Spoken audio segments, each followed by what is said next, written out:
then, it's time.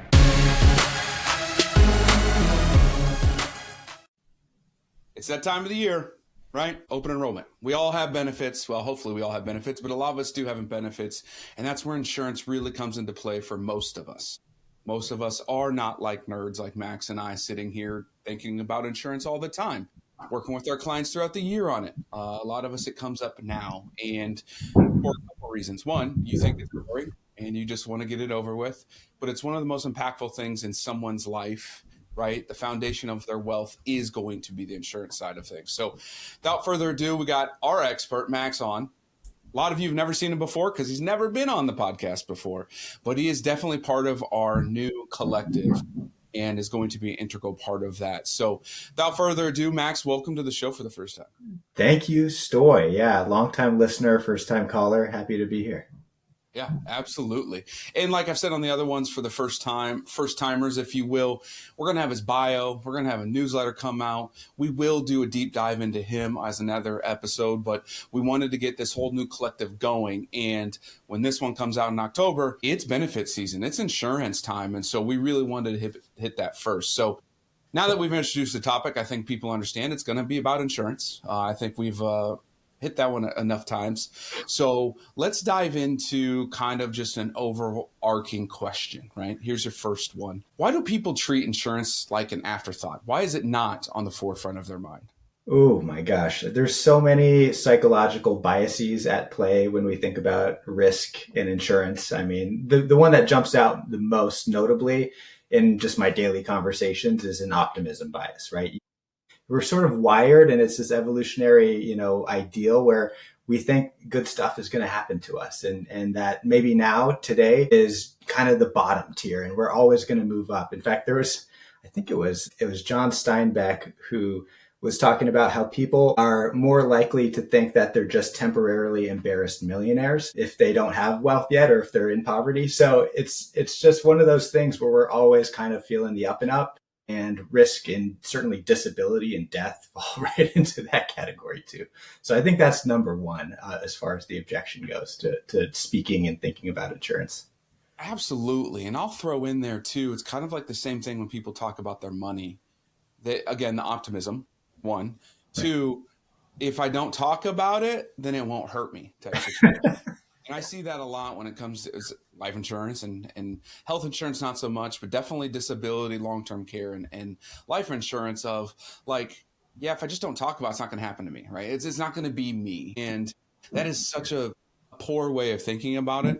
And yeah, people listening, if you don't have any of those policies and you're healthy enough to get one, you might want to get that now. But when someone thinks of the insurance policy as an afterthought, like we had just said, what's truly at stake when they do think that way?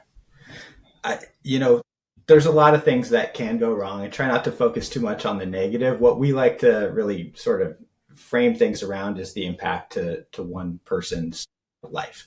So we could talk about the statistics. The statistics are just kind of crazy, especially looking at the disability side. That's where I'm kind of carry my expertise, so to speak, is on the disability, the long-term care planning front. But same goes for life insurance too, except life insurance is a lot more splashy in a certain way because, everybody sees the obituary. They see the post on social media about somebody who's now gone from the community, from their lives, from their families. And that's just like, that always hits you. And disability is just so much more of an individual silent struggle that not as many people put out there. It happens. I mean, you can't really log on to social media these days without seeing a GoFundMe for somebody's health issues or something going on like that. But it's still one of those things where you don't see the person's mental health issues on display like you would see a death. You don't see their back issues and the musculoskeletal problems that come across a claims desk. Cancer's a little bit more visible, but even that, so many people wait until it's deep into the process of trying to either, reintegrate or really take this fight to a more public level. So there's so much that we don't see under the surface and under the current with a disability that I think is just, it's just a different flavor of risk, but the impact is so outsized because of one, the probability. There's about 1 in 4 of us entering the workforce as 20-year-olds will experience a long-term disability more than 90 days at some point during their working career. compare that to life insurance and, a death during a working career, it's absolutely something that can happen and something everybody needs to prepare their family for financially. But, it pales in comparison to the disability statistics, but it could be just as impactful from a financial standpoint. And that's where I think a lot of people just kind of either omit this part of the process in their planning or, aren't aware, quite frankly, about what's going on because it's not being brought up by their advisors. The advisors want to focus on, wealth management and growing assets. And that's obviously incredibly important in the financial planning space. But so is that protection of the income, because all those assets that you're planning on accumulating down the road, all that is fueled by this, or, it's created by this engine of your income. So disability insurance is uniquely designed to protect an income and create an income replacement source for somebody who can no longer work just because they need a leave of absence to focus on their recovery, or maybe because they're completely unable to work for the foreseeable future. So you see this stuff really have an impact on people's lives. For sure. Our next segment is really fun because we pull from social media, society, the regular ass media, and we pose about 4 questions, if they're myths or not, right? Kind of like Mythbusters, if you will. Cool. In this. So first one, I'm too young for that. We hear that a lot with anything insurance, not just disability. Across the board, it is always, I'm too young for that. What do you have to say to that? So I think about it in 2 ways. One is the benefit side. So how much benefits at stake when you're younger versus when you're older. If you're making, let's just try to keep this math easy for my brain here, but you're making $100,000 a year at age 35, and then you've got 30 more years, right, of your working career for most people. So $100,000, say there's no increases in pay. It's just $100,000 for 30 years. That's $3 million. And a lot of people don't realize that potential, that their yet worth, their future earnings, their human life value is what some people call it. I think there's a little more value to human life than just the earnings, but you have this impact that you're not really calculating and tabulating. So that's one side of the equation for saying youth is more important, right? You need to take care of this while you're young, because something happens to you when you're 26, that's 40 years potentially, of dealing with a traumatic brain injury or some sort of catastrophic scenario that could take you out of the workforce for a prolonged period of time.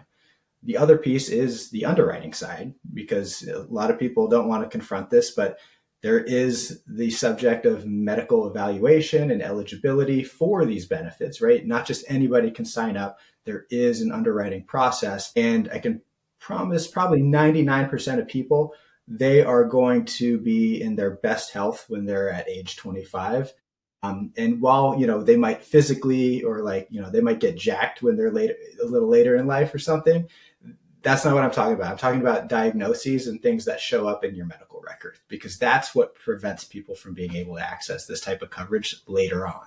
So those are really the 2 main points that I would probably highlight for why it's important to consider this stuff while you're still young and healthy and have a lot of earnings left to create.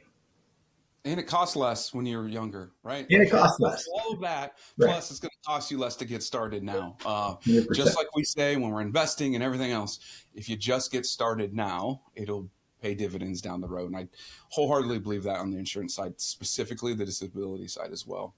All right, Next one. I got something through work. I'm good, right? I'm good. I see this one a lot come through both on the life insurance and disability. But the importance of what work coverage means, I don't think people really grasp. So what would you say to that situation where someone's like, you know what, I got through work, I'm good? So it's always good to I think fortify that position and make sure that they understand that is an awesome benefit. If an employer is extending that, I give them kudos all day long. I'm not one to crap on those types of policies. There are some things you got to be aware of if you're relying on that as your sole income replacement plan. And I think that's just something to highlight here is you don't think of really a 401k as a financial plan. So you shouldn't really think about just a group disability policy as a disability plan, because it's just one component, right? And it's a vehicle for sure for replacing income, But what happens is a lot of the time people just aren't aware of this. Vast majority of group disability policies are based solely on salary. So for people in sales, for business owners taking distributions, most of the time that type of income is not even being covered. So you're just looking at base salary.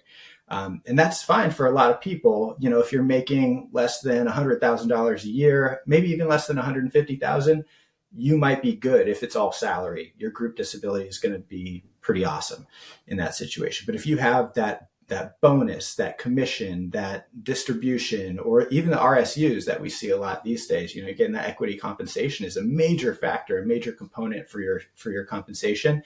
None of that's covered. And if you stop working for Facebook or whoever, I don't know if we're allowed to say names here, but if that's the case and you're no longer getting those grants that were promised to you because you can't work there anymore, that's a huge loss to your overall portfolio, to your financial plan and everything. So that's all insurable on the individual side, but not going to be covered by a group policy. The other factor, the big factor, is the taxation on that. So again, the vast majority, 9 times out of 10 or more, the group disability policy is going to be paid for by the employer. You know, it sounds great, sounds very, benevolent, I think, when you put it that way. But guess what? They're also taking that tax deduction for those premium dollars that they're spending. So they're getting a little bit of a kick. I shouldn't say kickback, but, you know, there's some sort of like, there's something in it for them too, right? They get a big, nice tax deduction for all of the premiums that they're paying for their workforce. And so with that, Uncle Sam's got to get paid somehow, right? And so since the employer's taking a deduction, that means any tax is going to be collected on the benefits paid from the policy. So if you go on claim and you're collecting your $6,000 a month benefit from your group policy, well, you're going to have to pay back, 20%, 25% for some people. So it's going to be pretty significant you're already getting 60% of your paycheck. Typically, that's how these policies are structured. It's like 60 or 66% of your salary up to a certain maximum. So if it's 66% to 6,000, you're getting that 6,000 if you're earning over 120, something like that. So you're getting that full 6,000, but then you got to pay tax on that. So you're already getting a haircut. And then it's a haircut on top of a haircut. So most people I'm talking to, you ask the simple question, okay, how much of your paycheck do you need? They almost always laugh because it's like 100%. What kind of stupid question is that? So it's like, okay, well, you're talking about 60%, and then you're talking about paying tax on that as well. So it ends up being a lot less than what a lot of people realize. So again, great to have these plans in place. Almost always worth looking at some type of supplemental policy. There's a few other factors like definitions and stuff like that we can dive into. Portability. So can you take that policy with you? The answer is usually no. The carrier can unilaterally cancel the policy. The employer can unilaterally cancel the policy. So there's all different other factors that I think you got to take into consideration, as well as like, am I going to be with this company for life? Or am I ever going to maybe consider going out and starting a venture on my own? Or, working for a startup that has zero coverage. So there's all these considerations you got to take into place before you like just kind of rubber stamp it, done. I've got my DI through work. Yeah. Good points. Made all very good points. I'm on board with all of it. Awesome. This other one is a longer, maybe deeper type answer because people think about this all the time. Obviously, there's only one guaranteed in life, although people say two because of taxes and death. There's only really one, and that we're all going to die at some point. So we're not really talking about life insurance per se when it comes to this, but we are going to talk about the long-term care, disability, vision, dental, all of the other ones. And this is what people say. Insurance is just a waste of money, right? I'm not going to see the benefit from it. Mm-hmm. What do you have to say to that? I think where I usually end up going is, again, taking this optimism with me. It's like, we could all be so lucky if it is a waste of money. And again, it just comes down to that individual impact. I try not to talk about the statistics, but I think working through a wider audience here, it's always helpful to just sort of touch on that as well. if you're a financial advisor and you're looking at the stats, you've got 100 clients in your bank here, that you're working with, and 25% potentially are going to have some type of disabling illness or injury at some point.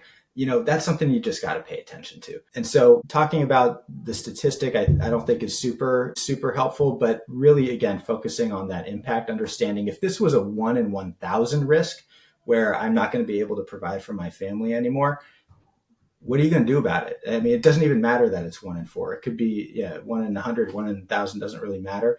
If there's action that I need to take to make sure that we're going to be okay, through a very challenging, probably the hardest time in my life, you better believe I'm taking care of things and making sure that we're at least checking that box to see what else is out there. Absolutely.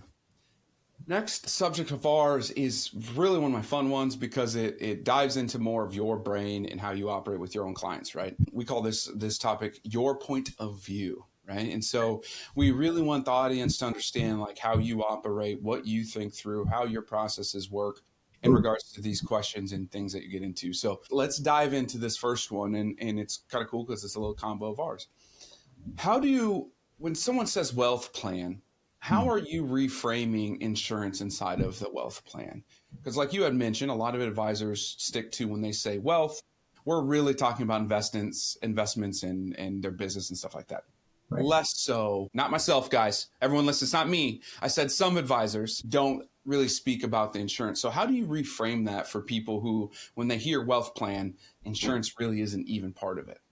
Right. We see this a lot. I work with a ton of RIAs and they're all doing great work, truly. But it is something that they'll self-identify as a point of weakness for their planning in general. So really the whole point I think that I try to invoke is that when you've got a wealth manager who's focused on a wealth plan and driving wealth and driving value through investments and assets, I kind of see that as like playing offense. We're trying to score. We're trying to go hard at all this stuff and make sure that we're putting people in the right position so that we can get everything in place for that final output, that touchdown, that victory, whatever. But of course, that's one side of the ball, right? The other piece is the defense. And so, everybody understands this to a certain level. I think they just, again, that optimism kind of overrides and they're like, oh no, but if we just follow the playbook here, it's all good, without even thinking about like, okay, well, what if life takes over and you have that diagnosis or your spouse has that diagnosis and suddenly you're at home caregiving. This happened to my folks too. It's funny because we're a family business. My grandfather started the agency. My mom and dad really built it up after my grandfather passed away pretty young. And so my mom and dad are doing all this disability planning and my mom had a lung transplant out of nowhere. So it was something where, this interstitial lung disease it started slow, but then it really accelerated. And that resulted in a situation where, they had to suddenly, they both had to take time away from work, right? So it's not just, one individual as a financial contributor to the family. There's so much more to this problem of playing defense that I think you got to have really a whole subset of people back there to keep the football analogy going a little bit here, since we're in October and in the thick of it. We really got to make sure that you've got, your specialists out there, the people who just play on one side of the field all the time, instead of trying to do everything. Imagine, I'm a Niners fan, so imagine Brock Purdy playing cornerback or a linebacker. It's just, he's going to get steamrolled all day long. So, you see that stuff and you want the right people in the right place. Absolutely. What do you think it is that people misunderstand the most when it comes to insurance, but also disability in general, between the cost and the overall impact? I know we've hit upon it a little bit with everything that we've been mentioning and everything, but what do you think is the most misunderstood? The most misunderstood, I think, around insurance in general is that there's people in suits who are trying to screw you. And I think it's something that I've definitely subscribed to in my life before I started meeting a lot of these people and sort of understanding the balance sheets and stuff like that. So I'm skeptic by nature, cynic by nature, but it's one of those things where if you actually have the curiosity to take a look at this, I'd really try to train people's focus on loss ratios, where you see that, a carrier's got a 60% loss ratio maybe, and that sounds like, oh, they're profiting 40%, but really a lot of that is going to reserves, into operations, into all these, paying everybody for sure. And there's a CEO making a ton of money, of course, but it's not just to, polish his statue, right? This is all about spreading the risk out. So what a loss ratio is, you take $1, and if it's a 60% loss ratio, they're paying 60 cents of that back out to people in need, right? And that's what disability is, especially. It's like, these are people going through the most difficult stuff in their life. And so that's the way I see it now. And after paying claims and seeing this firsthand with my mom, we're seeing this really kind of, I think that shift is really important for people to understand, like, hey, this is a community aspect. Like, insurance is not, it wasn't invented to screw people over. It was actually invented to help a community out, right? To make sure that people were cared for and that they had the resources they need to help their families get through life, with or without them. I think life insurance is one of the first types of insurance invented for that reason. And you've got, disability, which has only been around for 100 years now, a little more than 100 years. And so that's one of those things where, I think we just forget as a society that this is really about taking care of each other. And similar to that GoFundMe type of thing, right? You've got this GoFundMe mentality out there right now in society, where it's like, okay, we all need to band together and help each other out. So this is just, it's more like a prepaid GoFundMe, if you think about it that way, like a subscription-based GoFundMe. If there's kind of like a specific thing that's going on, and you don't have to petition your community, you just call up the 800 number and start a claim, or call your agent to help you start the claim. So I think just the focusing on the loss ratio in the community, when I got really curious about that stuff, I started to really see this for what it is, which is like, we're helping people through the most difficult times in their life. And I challenge carriers to keep that culture, keep that mindset. And fortunately, I've been blessed to work with some really good carriers and have seen it all come through the right way. There's been sticking points. I don't want to paint just a perfectly rosy picture here. There've been sticking points. That almost always falls on the fact that there wasn't clear communication. And so again, having an agent who knows those communication channels is really important come claim time. It's a great segue into the next subject of ours, and that's actionable steps, right? So Cool. In this one, we want you to provide what should be their actionable step that they can take from this conversation, right? We've given a lot. And so the first one, it's the second one on my list. However, what you had just said, I think triggers this a little bit. And that is, what is one question that they should ask their rep? So asking the rep is, do we have a plan? What's my plan B? I think that's really the question people need to ask themselves, ask their rep. If they're working with a financial advisor already, why hasn't that been addressed? I guess would be my main question, because people know if it has or if it hasn't generally. So asking that one question, what's my plan, is the biggest thing. But I think just to granularize it a little bit more, if somebody's more DIY, a little more hands-on, or at least they need to see a little more proof before they get to a point where they're going to start asking around about it, I think it's just helpful to understand how much of a runway you have. So an action point could be look at what you've got saved up. You got to know what you've got at some level, right? If you have $1 million saved up and you're making $200,000 a year, well, if your income goes south, that $1 million sounds like a great start to a retirement saving, but that's going to last you 5 years if you're using that full income. So that's going to create a lot of hardship for you, because then you're going to have to start from zero when you get back to it. Hopefully, you're back to work after 5 years. But if it goes beyond that, your lifestyle is changing big time. Your family's lifestyle is changing. So there's it's not hard. It's just math at the end of the day. And it takes a curiosity, and it takes kind of like a little willpower, I think, to get people off the starting line. But once you go there, you'll find it's pretty simple to do the math. So just do yourself a favor, do your family a favor, and do some basic math here, and ask your advisor to fact check you or math check you or whatever you want to do there. But definitely get your rep involved so that you can have somebody working alongside you to affirm or tell you otherwise, like, hey, no, you're good. Actually, that 60% policy through work is going to cover the vast majority of your needs, and you're steady. So it'll give you a lot more peace of mind to have that all figured out.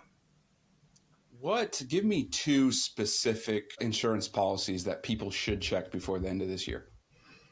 I mean, life and DI stick out the most to me. Health insurance is a given, right? I think you have to have that to some extent. But those three, I like to focus on this kind of group of coverages called family benefits, because this is, if you think about how we the vernacular, at least within the industry, is like we're looking at employee benefits and we're looking at commercial lines and we're looking at personal lines, but there's nothing really in that fourth quadrant. The personal lines and commercial lines, of course, being property and casualty coverage. Employee benefits, you are looking at more life and health type of coverage, but that family benefits is really kind of the missing piece that a lot of people aren't focused on, especially business owners, right? Family businesses, and I think are just number one, as far as who needs this stuff the most on a group basis, especially because if you think about working with your family, these are all people you care about for the most part, right? And so you have to make a really difficult decision if that person has to take 6 months off to focus on that late stage cancer diagnosis that came out of nowhere, and are you going to continue to pay that person throughout the full 6 months? What if it goes on to a year or 24 months? You have to have some kind of plan designated for each one of your employees. And so, whether or not you're going to pay them or not is good to identify, but there's a way to transfer that risk, both the risk of, actually coming out of pocket and paying the person, you can transfer that to an insurance company, but you can also transfer the decision. If it's something that's a little bit more gray area, like, maybe an employee has, or a family business partner has bipolar or something where it's just a little bit more difficult for you to kind of make that call. Like, I feel a little uncomfortable about this. You can have an insurance company go through that process and medically evaluate whether or not the claim is legitimate or not, or something, if there is a question mark about that. So, you don't have to bear all of that as a business owner. And I think, it just helps I just want to encourage people to understand that that's exactly what these companies are in the business of doing. And you can help them get there. Did I answer the question? I feel like I would. Actually answered both questions, because the next one was about what entrepreneurs and small businesses need to be reviewing and thinking about. So you just bridged them all. You jumped right in front. That's fine. Oh. I guess that's good. All right. So the last one, and I think this probably is going to hit home for a lot of people out there. What is one move that they should make today? If they don't do anything else, listen to anything else we said, what is that one move you think they need to do today for their health or for their wealth journey and stuff? Oh man. So the move today, and this is pretty blanket advice, but it's fully fund your emergency fund. It's not buy insurance. It's not, contact somebody to help you through this process. It's make yourself accountable to yourself and your family, and make sure that you have a fully funded emergency fund. 6 months is what I always recommend. You might only have to use 3 of it if you've got a 90-day waiting period on your disability insurance policy. But that's the type of emergency we're talking about, right? You need to make sure that you guys, your family, everybody can be in the same place from a lifestyle perspective for 6 months. If you're not doing that, really encourage you to just put all your effort into that. So yeah, I guess that's where I'd leave it right now, is just make sure that you're fully funding that emergency fund, and that you can weather some storms if they come your way. That's very simple advice. Like, fund that thing. And it does a lot of things. Not only does it help and protect for shit situations, right, but the mental health side of it, and how much freer you are knowing that no matter really what happens, like, we're good, we'll figure it out, or we have 6 months to figure it out. That is huge and massive. So I definitely jump on board with, today, let's make a plan and let's start moving on that for sure. I remember, you bring up the emotional side of it too. Like, I remember to the day when that happened for us, and I was like, oh my God, I finally felt like that, like there was some peace. And as far as what, because every once in a while, you'll still, when you're starting a family and stuff and you just get a house and all this stuff, it's like life can feel so expensive and so overwhelming. And those bills just keep on coming. And so you might go over the credit card or, whatever balance you've got in that account or what have you. And so it's good to just feel like, okay, I can go over a little bit here and there, and I don't have to just just try to continue to recreate the wheel and rewrite the budget every single month. So that's a powerful point. Yeah. Everybody, hey, you're not alone. That's what we're doing. All this whole topics and the collectives for is the fact that you are not alone in your life, right? There are experts who have seen a lot. We have more stories than you know, and we're here to help. And we understand that a lot of you think all of this is a money decision, and truthfully, it's an emotional decision, right? And that's why part of the collective, Max is part of it. Obviously, others are. We're focused about you and what matters to you in your life, not what plan A, plan B, step 1, step 3 has taught every one of us in a book, right? Your situation in life is different. So it's insurance season. Review, take the time, reach out. If you have questions, we're here for you, right? And ultimately, again, it is your life, your journey, but you're not alone. Max, appreciate you. Hey, thank you. All right. Thanks, Soy.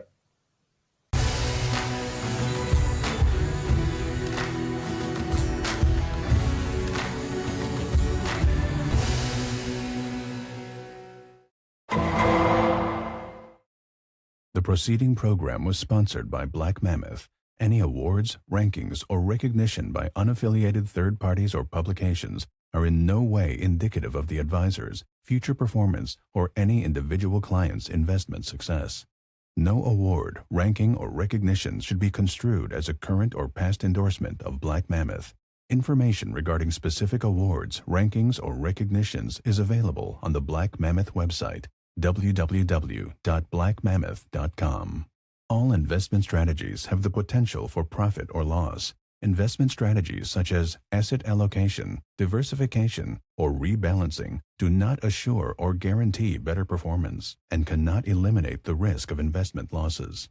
There are no guarantees that a portfolio employing these or any other strategy will outperform a portfolio that does not engage in such strategies.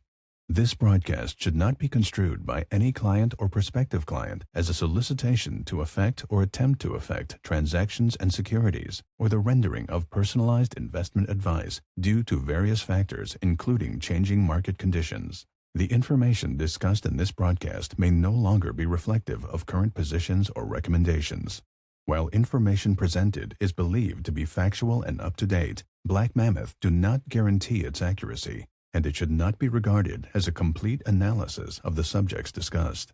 The tax and estate planning information discussed is general in nature and is provided for informational purposes only and should not be construed as legal or tax advice. Listeners should consult an attorney or tax professional regarding their specific legal or tax situation. Past performance is not indicative of future results.